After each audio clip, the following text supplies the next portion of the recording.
Welcome to episode 20. You are trapped in history with me, your host, Robbie Malcolmson. Tonight's episode is entitled How the Renaissance Sparked the Age of Exploration and Reformation. Today's exploration of how the intellectual, cultural, and technological changes of the Renaissance set the stage for European expansion, driven by motives like wealth, religion, and national glory. The Renaissance wasn't just about art and humanism, it was also inspired the daring explorers who set out to map the world. In today's episode, we'll look at just how this cultural rebirth pushed Europe into a new era of global expansion. I will describe the Renaissance's influence on exploration, the motivations of the European powers, and how these explorations later fueled the Reformation and other religious conflicts. As usual, we'll start off with a quote of the week, just in case you as an educator want to be able to use this in your class, or just a history enthusiast may want to dig a little deeper. I'm going to pick one of our first major figures in Portuguese exploration, and that would be none other than Prince Henry the Navigator. He was a Portuguese explorer, but most importantly, he was the founder for a school of navigation. Again, remember, this is that effect of the Renaissance again as well, this secular school with a focus on map making and navigation and training these new upcoming explorers. His quote states, "To give light to those who are in darkness and to grow rich, as all men desire to do." Now for contextualization, this quote captures the dual motivations behind exploration. This desire to spread Christianity, which was a religious impulse from the Renaissance, and also the pursuit of wealth. Prince Henry is a key figure in early Portuguese exploration, which exemplifies the blend of Renaissance curiosity with this economic ambition. And his teachings will rub off on two other well-known names that you may want to be familiar with going forward, and that is Bartholomew Diaz, who sails around the western coast of Africa, reaching the Cape of Good Hope, and helping the Portuguese set up what's entitled the Trading Post Empire along there. And then I would say even more popular as a national hero was Vasco da Gama, who later goes around the Cape of Good Hope in Africa, there to help set up trade with India, and cutting out that middleman reliance on people like the Ottoman Empire, the Mongols, when they were using the Silk Road. This is a transcendental move by Portugal and the other European countries to cut out the middleman in trade and be able to make as much profit as they can. But nonetheless, people like Diaz and da Gama become national heroes in that Portuguese point of view. Now, in order to use this effectively in class, you could use this as a discussion point where Prince Henry's words remind us that exploration was never purely about discovery. It was also about expansion, faith, and profit. And one could ask, how did these intertwined goals drive Europeans to venture across the seas? So consider that whenever you go to discuss people like Columbus, Pizarro, Cortez, Henry Hudson, Jacques Cartier, or any other individuals that you're wanting to highlight while you're learning this or teaching it. Now, the document of the week, I think, is an extremely important topic, especially in the world of AP European history. And that would be one of our main treaties of the year. And I'd say one of the first treaties that you address in this class. And that is the famous Treaty of Tordesillas. And this is in 1494, so 2 years after Columbus sails the ocean blue and discovering the New World. And this is an attempt between Portugal and Spain to avoid further conflict between each other, and basically picture a vertical line dividing South America in half, and Portugal basically saying that we will take Brazil and what's discovered to the east, including areas in Western Africa, and then Spain would focus on that area west of Brazil, and then all the way up into Central America, and all the way up as far as California, what we know today. But let's look at an excerpt from the Treaty of Tordesillas, and then I'll give you an overview of the document. So here's an expert breaking this down. The document says on one part, all lands, both islands and mainland, found and to be found, discovered and to be discovered on the western side of the meridian drawn at 370 leagues shall belong to the kingdom of Castile and Leon, or Spain. And all others on the eastern side shall belong to the King of Portugal. So there it is. It's very clear and concise. Not the most exciting little excerpt of a drawing, but it makes it clear that this is an agreement to break these two pieces in half, with that western side of the Americas going over to Spain and the eastern side going to Portugal. And I would say in the long run, Spain gets the better end of this deal. So for an overview of the document, just to understand how important this document is for the part of Unit 1 that involves the exploration, I would definitely use this topic on one of your unit tests and maybe be preparing the students to maybe expect it on the AP exam from time to time. The Treaty of Tordesillas was an agreement between Spain and Portugal, but it was also brokered by Pope Alexander VI. So this is a big deal. This shows you the Catholic Church is getting involved in this decision making. And this resulted in divided up the newly discovered lands outside of Europe between these two powers. The treaty sought to resolve conflicts over territorial claims in the New World. Additionally, the agreement gave Spain control over most of the Americas, while Portugal received territories in Africa, Asia, and present-day Brazil. Now, the significance of this document, again, is that the treaty highlights this competition among European powers in general during the Age of Exploration, driven by this desire, again, for these common themes of wealth, power, and religious influence. The treaty's papal involvement, that would be Pope Alexander VI. I always tell my students, if you see that word papal, it's something involving the Catholic Church, clergy, and usually the Pope, some kind of decree or papal bull or something like that. So the Pope Alexander VI gets involved, and this reflects the role of the Catholic Church in shaping European geopolitics during this time period. The treaty's impact was far-reaching. It's another one of the reasons why we study it and we consider it to be so important. It literally lays the groundwork for the Spanish and Portuguese empires, shaping the cultural and linguistic development of Latin America and influencing European colonial expansion for centuries. Now, linguistic development, if you're not familiar with the word linguistic as much, consider that most of the Hispanic cultures there in Central and South America and Latin America speak Spanish and religiously gravitate towards Christianity, specifically Catholicism. And I usually use this as a point to tell students this is one of the reasons why, because in the past, those ancient people, those indigenous people were conquered and colonized by Spain.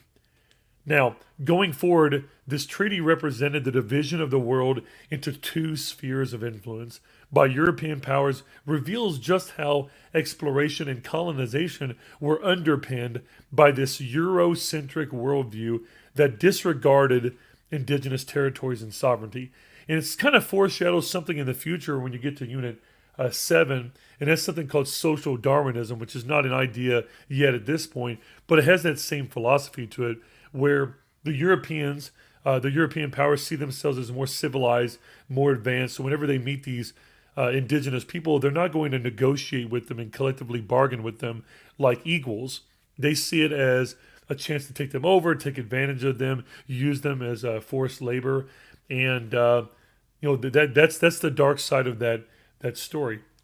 Now, if you wanted to do deeper analysis on the Treaty of Tordesillas, you can look at how it demonstrates that during the Age of Exploration was just not a story of individual explorers. Because sometimes we can kind of get going down a rabbit hole of studying about Magellan and all these other individual explorers, but it's also in a much greater context and scope. It's about state power. And by state, we mean like countries in Europe, international diplomacy of countries having to negotiate together, and religious authority. You can't forget the role of the church whenever all this is going on too. The treaty reflects the broader context of Renaissance geopolitics, where European powers, guided by both Renaissance ambition and religious zeal, sought to carve up the world for their own benefit. This document also reveals that the role of the Catholic Church in legitimizing European territorial claims and how religion intertwined with the pursuit of empire. The agreement is a clear example of the three G's: God, gold, and glory, as motivations for exploration.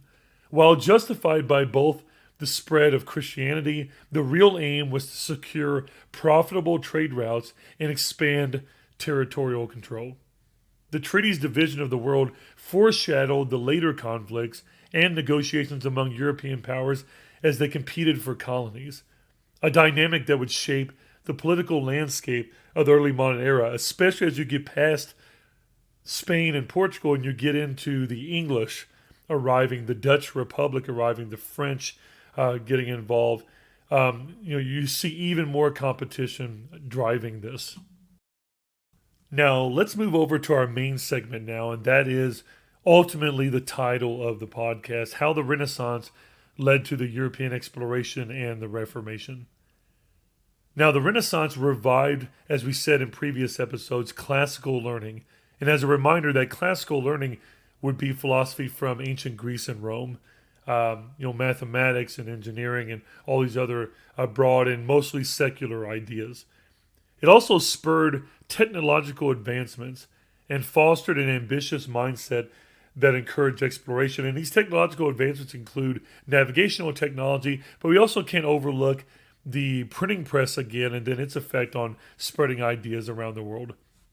Now, a key example of how the Renaissance affects this is that humanism emphasized individual achievement, curiosity, and this pursuit of glory, one of those three G's. And this values directly influence on explorers like Columbus and Magellan and Vasco da Gama.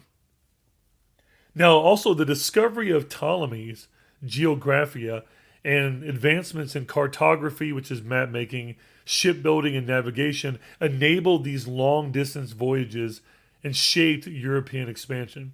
Now, Ptolemy is a great example of that Renaissance effect. If we go back to one of the famous paintings you could use or look at is the School of Athens by Raphael.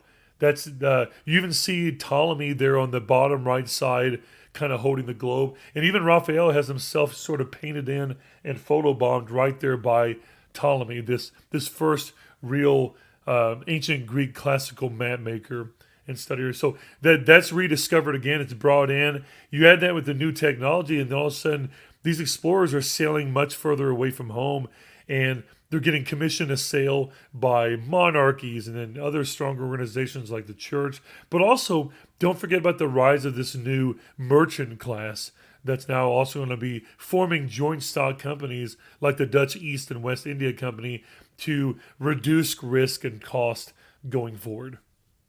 Now, another main topic to hit on one more time is these main motivations of European exploration.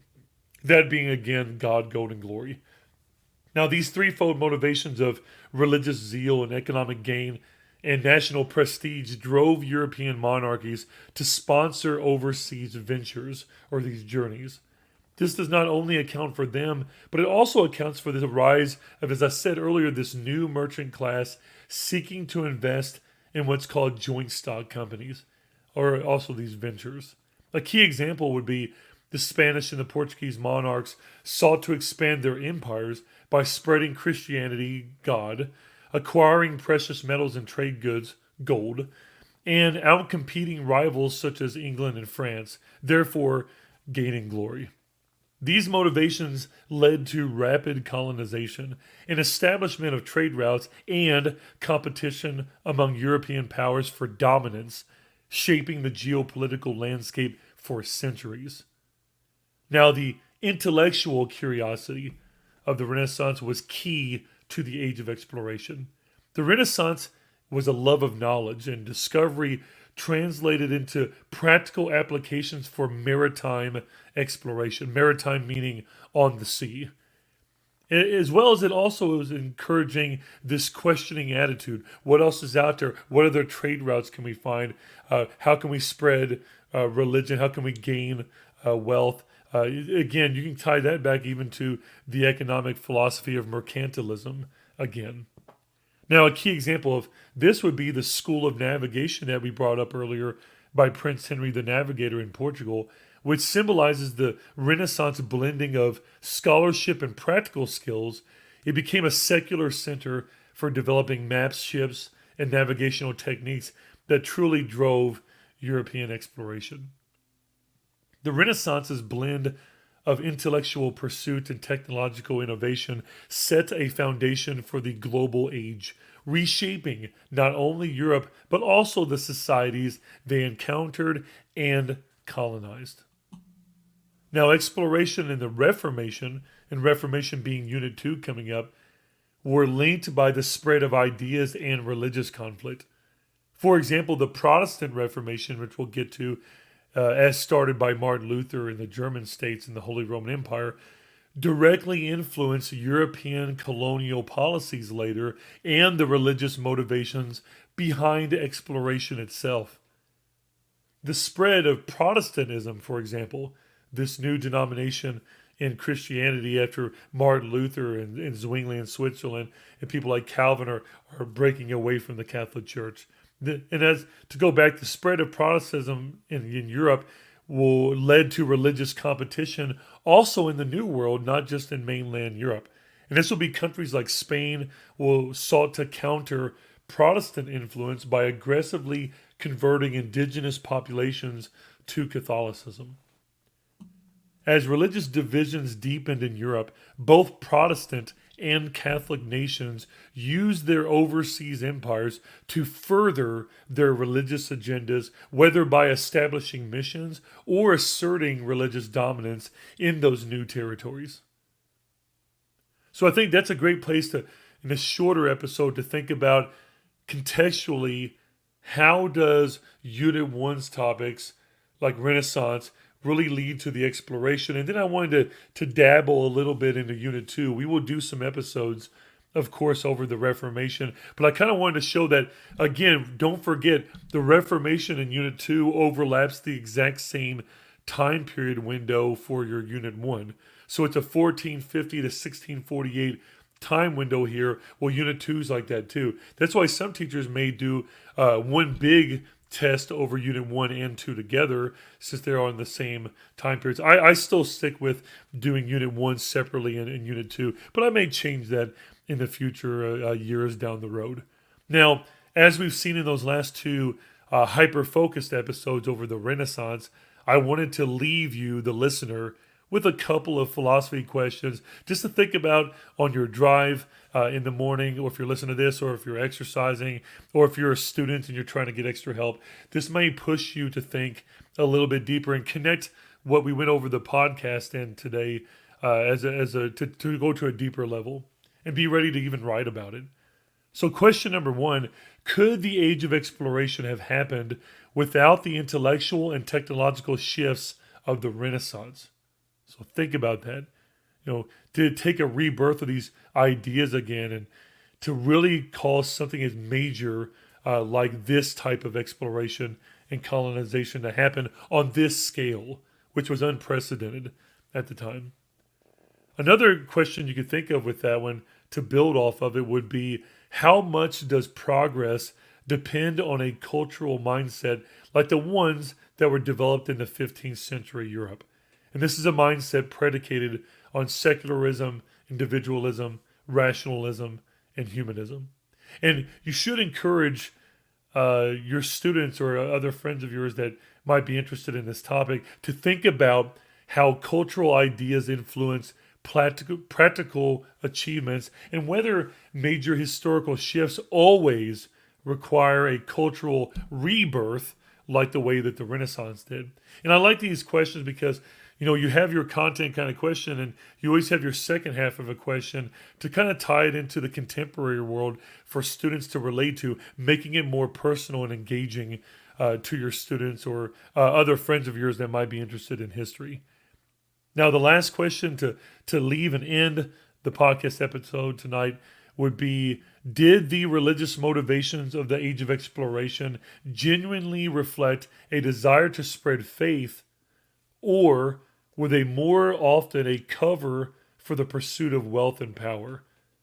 And you could follow that up by asking, how do we reconcile these conflicting goals? Consider the ethical implications of using religion to justify conquest. and how this tension continues to shape debates over the role of religion in other political and economic affairs as we continue this course, but also in the modern world today. So I hope that you found value again in this shorter episode of connecting the Renaissance to the Age of Exploration and the Reformation. I hope that you all have a wonderful week, and as always, be contagious.